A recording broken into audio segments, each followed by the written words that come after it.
Merci d'être avec nous sur Al24 News, au sommaire de l'actualité de ce jeudi 27 novembre. L'entité sioniste continue de violer le cessez-le-feu dans la bande de Gaza 48 jours après son entrée en vigueur, à l'heure où l'on s'apprête à commémorer la journée internationale de solidarité avec le peuple palestinien. L'occasion pour le président algérien Abdelmadjid Tebboune de réitérer le soutien d'effectifs de l'Algérie avec la lutte du peuple palestinien.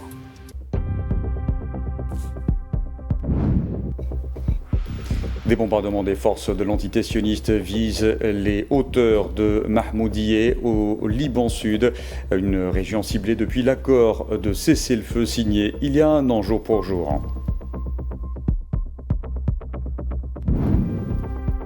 Alger abrite à partir de ce jeudi la conférence ministérielle africaine sur la production locale de médicaments et autres technologies de santé. Le président algérien Abdelmadjid Tebboune souligne l'importance de renforcer les capacités de l'Afrique dans le domaine de l'industrie pharmaceutique pour assurer sa sécurité sanitaire.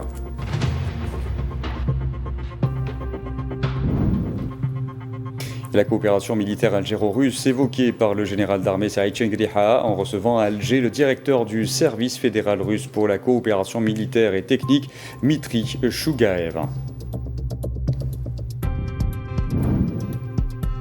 Et au moins 83 personnes sont mortes dans l'incendie d'un complexe de gratte-ciel résidentiel qui s'est déclaré à Hong Kong hier.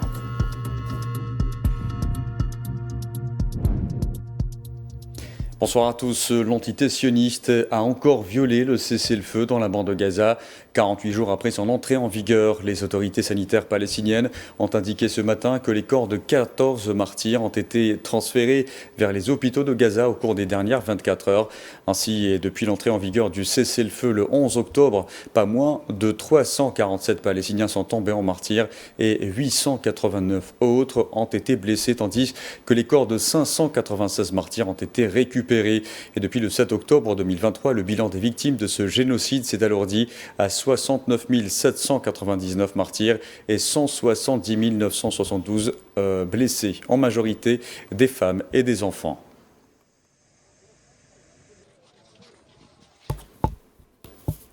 Et ce matin, l'aviation de l'entité sioniste a effectué plusieurs bombardements sur l'enclave palestinienne, faisant au moins 4 martyrs. Les forces de l'entité sioniste ont notamment démoli des bâtiments résidentiels situés au-delà de la ligne jaune, à l'est du camp d'El Boreij, dans le centre de Gaza, et à l'est de Khan Younes, dans le sud de l'enclave palestinienne.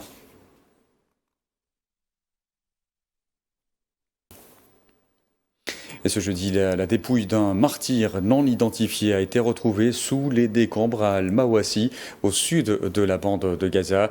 À noter que les corps de nombreuses victimes des bombardements de l'entité sioniste se trouvent encore sous les décombres.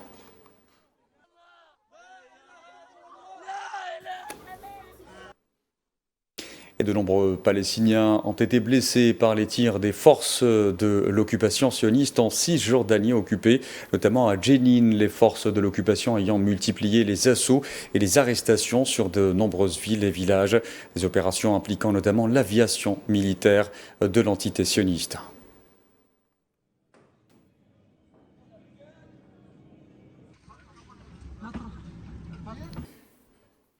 Et selon le directeur du Croissant Rouge de Toubas en Cisjordanie occupée, Nidal Odah, ses services ont indiqué avoir procuré des soins à 25 Palestiniens blessés lors de l'incursion hier des forces de l'occupation sioniste dans le gouvernorat de Toubas, qui se poursuit d'ailleurs depuis mardi soir.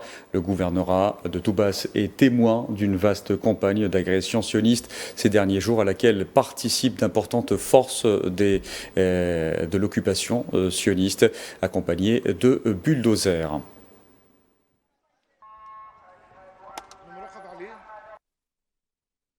Et à l'occasion de la journée internationale de solidarité avec le peuple palestinien, le président algérien Abdelmadjid Tebboune a réitéré le soutien d'effectifs de l'Algérie et sa solidarité de principe avec la lutte du peuple palestinien jusqu'au recouvrement de tous ses droits inaliénables, en tête desquels son droit à l'autodétermination et à l'établissement de son État indépendant avec El-Quds pour capitale. C'était dans un message lu en son nom par le ministre algérien des Moudjahidines et des ayants droit, Abdelmalek Tashrifta.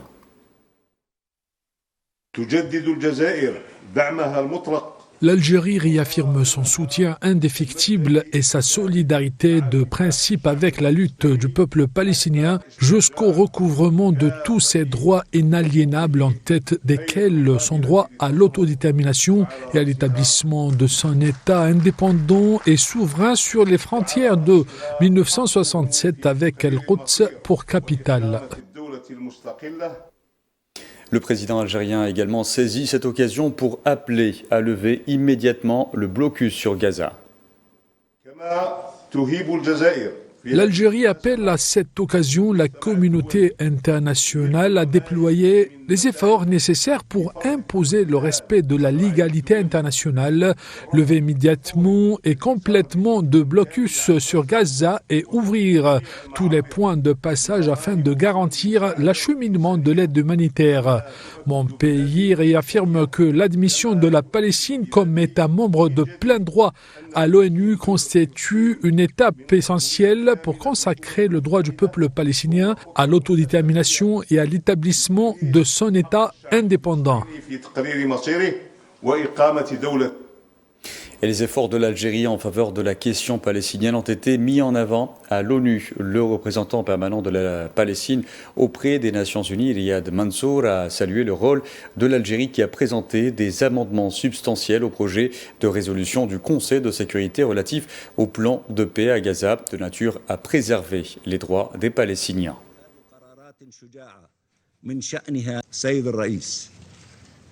اسمحوا لي في الختام أن أقول كلمة حول دور الجزائر في مجلس الأمن.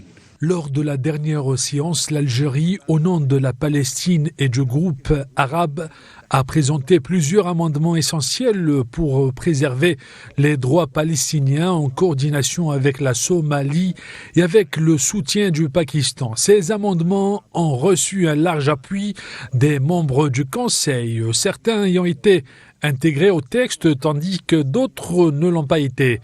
L'Algérie a poursuivi ses efforts jusqu'à la dernière minute pour faire adopter davantage l'amendement, y compris en son nom national, et ce même après la déclaration conjointe des 8 pays arabes et islamiques avec les États-Unis en appui à la résolution. Dans ce même contexte, le président chinois Xi Jinping a réitéré le soutien de son pays à la juste cause palestinienne et souligné que la question palestinienne affectait l'équité internationale, la justice et la stabilité régionale. C'était dans un message de félicitations adressé lors d'une réunion de l'ONU à l'occasion de la Journée internationale de solidarité avec le peuple palestinien, célébrée le 29 novembre de chaque année.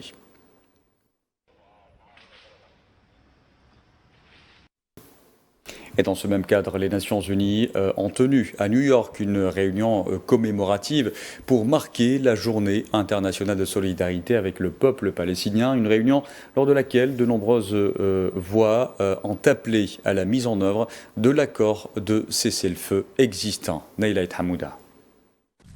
Alors que Gaza s'enfonce dans une crise sans précédent, l'ONU a choisi d'élever la voix en commémorant la Journée internationale de solidarité avec le peuple palestinien, un événement organisé dans un contexte humanitaire et politique particulièrement dramatique. Réunis en session spéciale, les représentants de l'organisation onusienne ont rappelé que la situation à Gaza demeure l'une des crises les plus graves au monde. Gaza reste dévastée avec des dizaines de milliers de morts et une population civile éprouvée. Les responsables onusiens ont souligné l'urgence d'un accès humanitaire massif et continu pour répondre aux besoins de millions de personnes. Pour les Nations Unies, la solidarité envers le peuple palestinien demeure plus que jamais essentielle. Antonio Guterres a rappelé les principes fondamentaux, justice, dignité et autodétermination pour le peuple palestinien. L'ONU juge la crise actuelle épouvantable et inexcusable, appelant une nouvelle fois au respect du cessez-le-feu immédiat. Riyad Mansour, représentant permanent de la Palestine, a insisté sur la nécessité d'un retrait total de l'entité sioniste de la bande de Gaza et sur le rétablissement d'une administration palestinienne pleine et entière dans le territoire. La présidente de l'Assemblée générale, elle, a exhorté la communauté internationale à faire respecter le cessez-le-feu, alors que la violence continue de s'étendre dans la région. Les autorités de Palestine estime à 350 le nombre de Palestiniens tués après l'accord et en dépit de l'accord. En cette journée internationale de solidarité, les Nations unies rappellent donc à la communauté internationale que la paix, la sécurité et la dignité du peuple palestinien restent des droits inaliénables et ne pourront être pleinement réalisés que dans le cadre d'une solution à deux États, avec El-Quds comme capitale. Et je vous le disais en titre, des bombardements, des forces de l'entité sioniste ont visé cet après-midi les hauteurs de Mahmoudia dans le sud du Liban. Cette région est régulièrement visée par l'aviation de l'entité sioniste depuis l'accord de cessez-le-feu signé il y a un an, jour pour jour.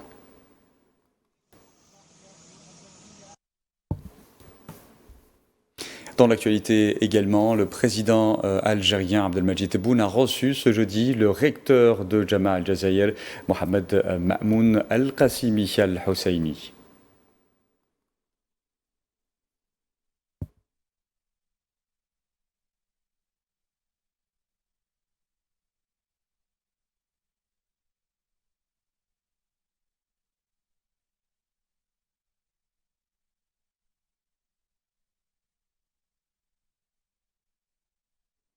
Je vous en parlais en titre, Alger abrite à partir de ce jeudi la conférence ministérielle africaine sur la production locale de médicaments et autres technologies de santé. Le président algérien Abdelmadjid Tebboune a indiqué à cette occasion que le choix porté sur l'Algérie par l'OMS avait été motivé par plusieurs considérations, dont les réalisations et les réformes opérées dans l'industrie pharmaceutique en Algérie, rappelant que le pays détenait plus d'un tiers des établissements pharmaceutiques en Afrique. C'était dans une allocution prononcée en son nom par le Premier ministre algérien Sifir Riyeb à l'ouverture de la conférence.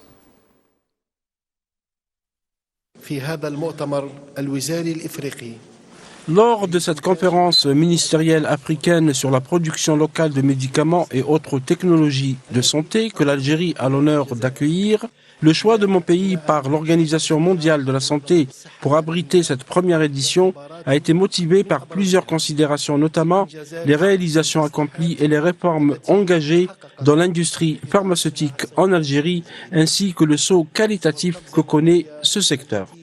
L'Algérie détient plus d'un tiers des établissements pharmaceutiques en Afrique, avec près de 230 usines sur les 649 que compte le continent, en plus d'une centaine de projets en cours de réalisation.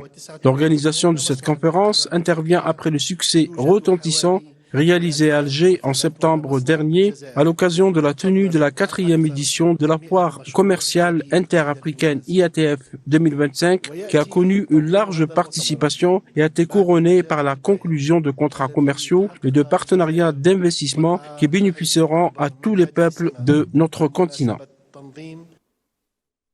Par ailleurs, le président algérien Abdelmadjid Tebboune a souligné l'importance de renforcer les capacités de l'Afrique dans le domaine de l'industrie pharmaceutique, notamment à travers la production locale de médicaments pour assurer sa sécurité sanitaire.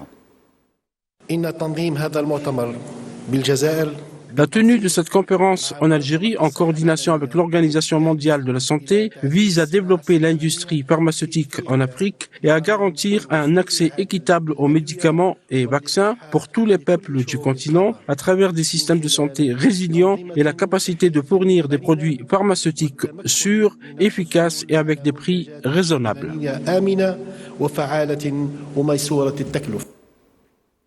La conférence ministérielle africaine sur la production locale de médicaments est l'occasion pour les représentants du secteur et des responsables présents à Alger de renforcer la coopération africaine dans ce secteur ô combien vital. Safouane Ben Sabri.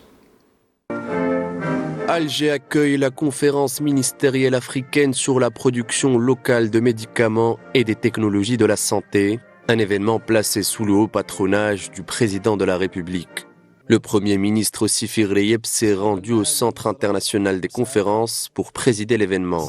La cérémonie d'ouverture s'est déroulée en présence de membres de l'exécutif, des membres du corps diplomatique accrédité en Algérie, en plus de ministres et des représentants des secteurs de l'industrie pharmaceutique et de la santé du continent africain. Cette conférence, organisée du 27 au 29 novembre en collaboration avec l'Organisation mondiale de la santé, vise à renforcer la coopération africaine dans le domaine de la production locale pharmaceutique et de dispositifs médicaux, à l'aide de partenariats permettant un plus grand accès à la santé, aux médicaments et au développement aux peuples africains. Alger compte capitaliser sur sa position de pionnier en matière pharmaceutique, l'Algérie possédant plus du tiers des entreprises pharmaceutiques du continent africain, soit pas moins de 230, auxquelles viendront s'ajouter les nouveaux projets en cours. Quant à la production locale, objectif africain à long terme, l'Algérie fait partie des meilleurs élèves africains, avec une production locale de médicaments atteignant les 80%. Les travaux de la conférence seront couronnés par la déclaration d'Alger, qui sera composée de recommandations visant à atteindre une intégration continentale dans le domaine de l'industrie pharmaceutique, dans l'objectif d'assurer la souveraineté sanitaire de l'Afrique. Dans l'actualité aussi, l'Algérie a plaidé lors d'une session de l'Assemblée générale des Nations unies à intensifier les efforts internationaux pour une lutte plus efficace contre le phénomène de la traite des êtres humains.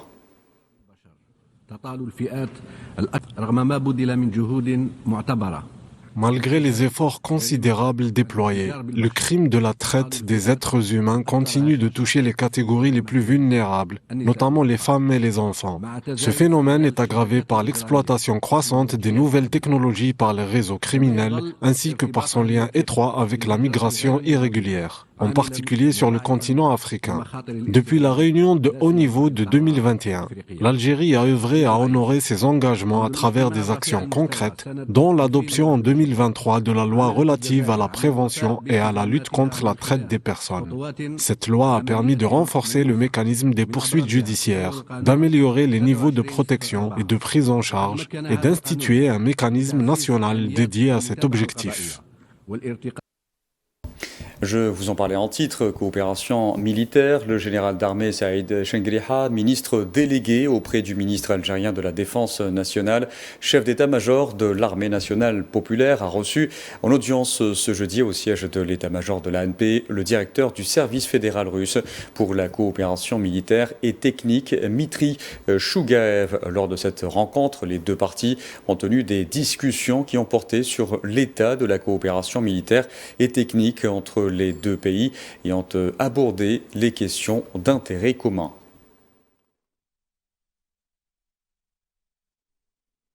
Et l'Algérie a abrité ce jeudi au niveau du Cercle national de l'armée à Blimsous à Alger la 13e réunion du Conseil des ministres de la Défense et la 14e réunion du Comité des chefs d'état-major des armées des pays membres de la capacité de la région nord de l'Afrique, NARC, à savoir l'Algérie, l'Égypte, la Libye, la Mauritanie et la République arabe sahraoui démocratique.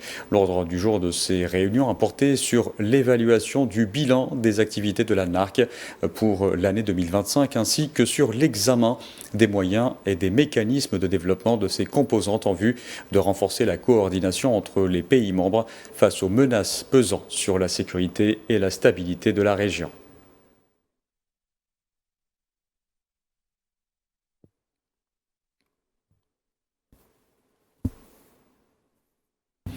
Et Sahara occidental, la 49e conférence de la coordination européenne pour le soutien et la solidarité avec le peuple sahraoui, ECOCO, débute à partir de demain à Paris. Ce rendez-vous constitue une occasion pour les participants de réitérer leur soutien et leur solidarité à ce peuple opprimé, déterminé à poursuivre son combat pour l'autodétermination et l'indépendance.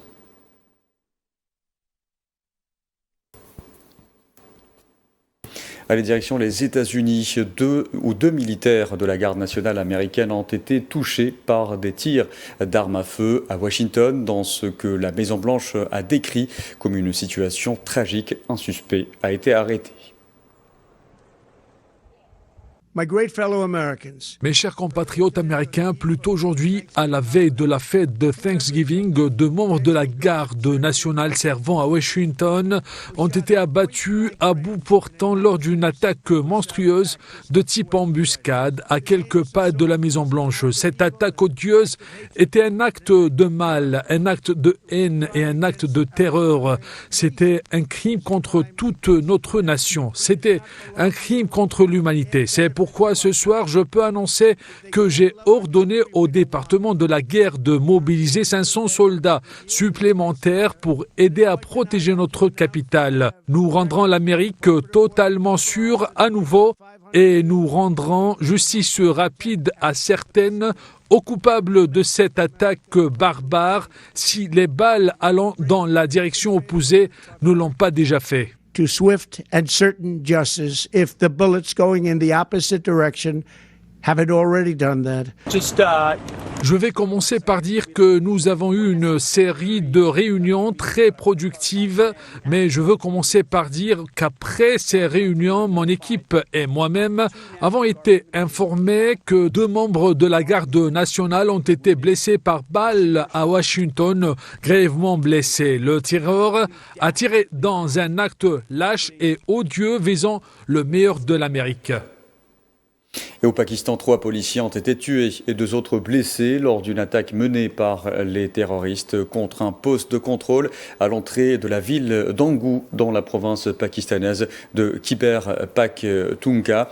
Dans le nord-ouest du pays, les forces de sécurité ont lancé une opération pour arrêter les assaillants.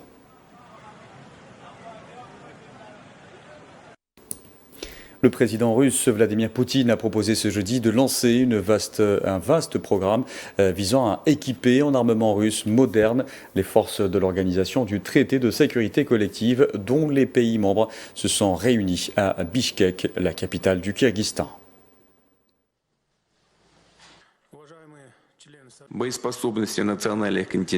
Nous concentrerons l'effort principal de la présidence tournante russe de l'OTSC en 2026 sur le renforcement des capacités de combat des contingents nationaux et l'amélioration du commandement et du contrôle des forces collectives des États membres de l'OTSC.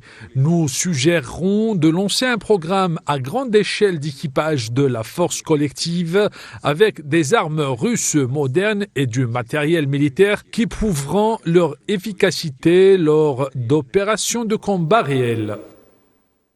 Je vous en parlais en titre, au moins 83 personnes sont mortes dans l'incendie d'un complexe de gratte-ciel résidentiel qui s'est déclaré hier à Hong Kong, où les secours continuent ce jeudi d'asperger d'eau les vertigineuses tours calcinées avec plus de 250 personnes toujours portées disparues. Nous avons acheté cet appartement il y a plus de 20 ans. Toutes nos affaires étaient dans cet appartement et maintenant que tout a brûlé comme ça, que reste-t-il?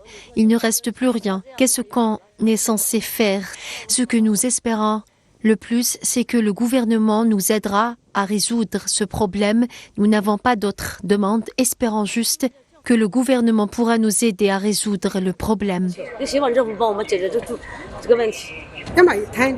Quand je me promenais, j'ai vu celui-ci en feu. Maintenant, il fait encore plus sombre et il brûle toujours. Puis, j'ai su que je ne pouvais pas revenir. Maintenant, l'incendie du bloc 3 s'est calmé, mais le bloc 1 est toujours en feu. Je ne sais pas si je pourrais rentrer chez moi ce soir. Enfin, en Indonésie, les secouristes ont fouillé les rivières et les décombres des villages à la recherche de corps et, si possible, de survivants après que des crues soudaines et des glissements de terrain sur l'île indonésienne de Sumatra ont fait 49 morts et 67 disparus. Les pluies de mousson de la semaine dernière ont provoqué le débordement des rivières dans la province de Sumatra du Nord mardi. Le déluge a ravagé un village à flanc de montagne, emportant des personnes et submergeant plus de 2000 maisons et bâtiments, selon l'Agence nationale de gestion des catastrophes.